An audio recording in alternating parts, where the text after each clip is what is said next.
Magandang araw po, welcome po sa aking channel, Love9 TV. Meron po tayong short video clip, isang brand new na residential commercial building.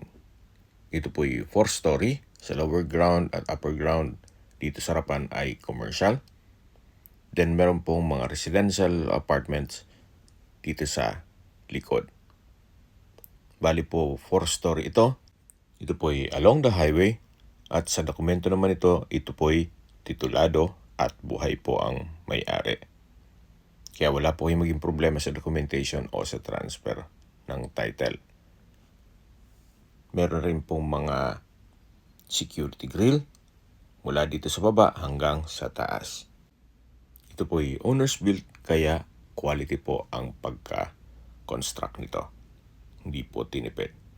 Binibenta po ito ng owner sa halagang 25 million pesos. Kung may makatanungan po kayo, tawag lang po kayo sa aking numero. Salamat po.